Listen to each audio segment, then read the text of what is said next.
You know, when you're doing a restoration, it's not just the motor, the brakes, the engine. It's not just all the body work, but you also have to do the interior. And here we're recovering an old seat out of one of the Mustangs, 65 Mustang. Here's the butt tag, which is kind of cool, 1965, but we're trying to clean that up, put a new burlap down. We'll get these covered up, but we're going to paint them up a little bit because they're kind of rusty underneath, and get them cleaned up a little bit. Yeah, it's a lot of cleaning and prep work. Of course, I'm not a professional. I'm trying to do a pretty good job with it within my means, but I've never had any formal training or anything. My dad and my brother was professionals. Me, I'm just an old rookie preacher. But restoration work, the good Lord says He makes all things new, and when you come to Him. So I'm trying to make it newer. How's that on this part? And this is one of the braces for underneath the seat. So we're going to try to clean them up a little bit, put a little fresh paint on them, stop this rust from happening. But yeah, it'll look pretty good, I think, when it's done. Well, we've scuffed this up a little bit. We're going to see if we can get some paint on it, stop that little bit of surface rust from coming right through.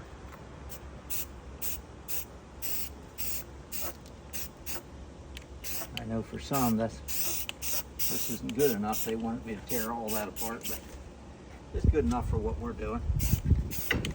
As some would say, good enough for the girls I date. Of course, the only one I date's my wife. And that's good enough for her too, she said.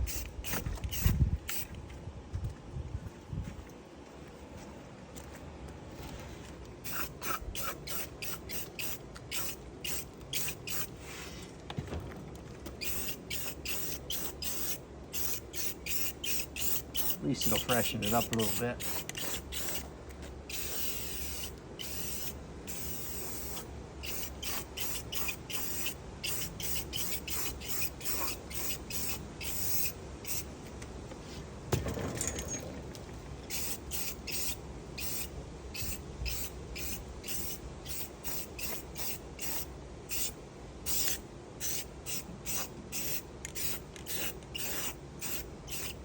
We're continuing to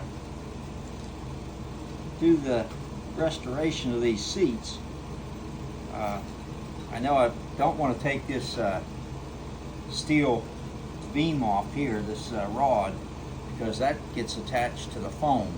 But I wanted to overdo some of these old springs down here. You can kind of see the springs are shining through, and there's some little wires here. So I'm really wanting to just put a little layer on that before we put the foam on. Because once the foam's on there, then that'll give a little more support on the bottom.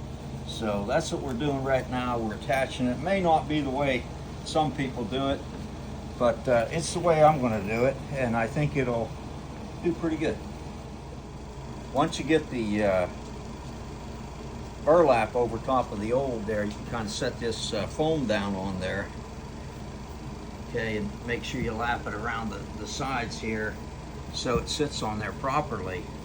And then the old wiring that goes in here, okay, is all rusted. So I don't want to use that. So basically what I do is I take an old coat hanger. You know, we don't see a lot of these around anymore, but if you have an old coat hanger, what I end up doing is cutting these, rounding the ends, and then mounting it down to the rods down underneath here, if you can see those rods. Okay, and then of course coming across here, I'll put loops on both sides, attach them to this rod here, just wrap it around, and then do the same thing on this side when I cut it and loop it. That way you're attaching two. One other thing I do is I cut down through here so that I can actually find the rod underneath, because you have to attach this to here onto the rod underneath to hold this in place. Process is we got our coat hangers cut. You can see how this is looped around. This is going to sit down in our pre-cut foam that you can order from CJ Pony or maybe some of the other dealers. But the next step is, because there's a rod, these rods down in here. See, there's a rod that goes around here.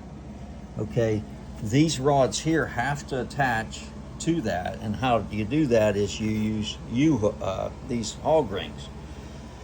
And what I found is so hard to push through here. What I've done is, on the last one, once you get your foam in place and you get it wrapped around all where it needs to go, you can pre-cut a hole down through the foam, so you can kind of feel down through there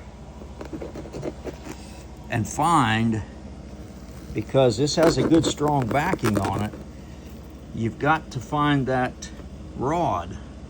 And then once you find that rod, get your U-hook and then hook onto this and push down through there and clamp onto that rod underneath. And that's very hard to do. You really got to push down, and sometimes you get it and sometimes you don't. Now, I caught that. So praise the Lord. Once you get that first one done, you want to start in the center, and then you can come out on each side. Make sure you cut down through, find your rod underneath with your rod on the top, and then this hog ring is going to hook on the bottom and on the top, and you really got to push down hard in order to bite them together. And I know a lot of times I miss, for some reason I'm able to miss both, and then you got to do it all over again. But once you start across here, then you can come back, and I would do the middle here and then come up and attach here, extra one here, and then one at the end. So you want to do at least 4 along the sides and maybe 3 in the middle. Now, after you get your rods clamped in here, what you have to do, this is your sheet cover that's going to get attached to it. You've got to put rods down these sleeves here. Okay, so you got to get rods across here, these sleeves. And this one here, you have to cut. This one here is not cut, so you have to cut this one. Be careful you don't get through the front of it. But then again, make the same kind of rods, okay, with your coat hanger. Put them across. The only thing is, this time you don't have to attach them. What's best to do is put a loop on the end. That kind of keeps it from punching through your fabric.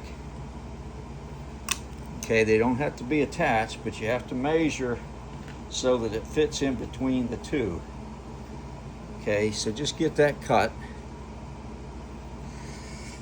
And one of the things that I like to do is try to keep these little loops going in the same direction so that they're not, again, pushing through. So try to keep them attached. Okay, at this point we have made our rods, and you want to slide these in through here, okay, and they don't have to be all the way to the end. So this one goes about this far.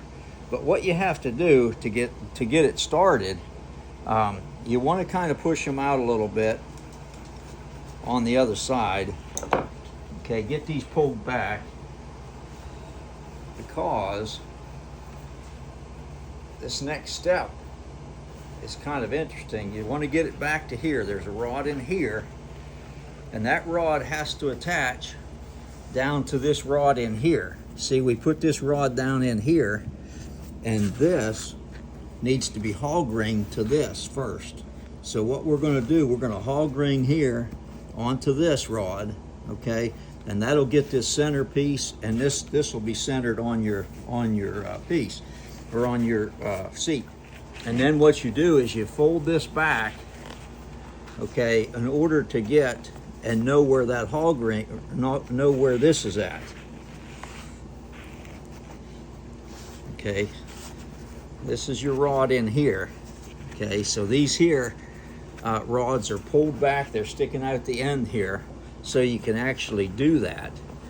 And then you reach down in here, okay, and get this hog ring on here. Try to get it centered first. And then what I usually do is hook the hog ring here and then look down in here, and it's a little difficult, but you look down in here,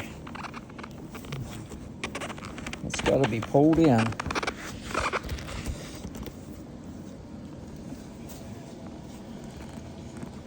And then you want to stretch this down till you hook onto the rod you got in the bottom. And like I said, sometimes very difficult, sometimes you miss. But I caught that one. I wasn't sure I was going to.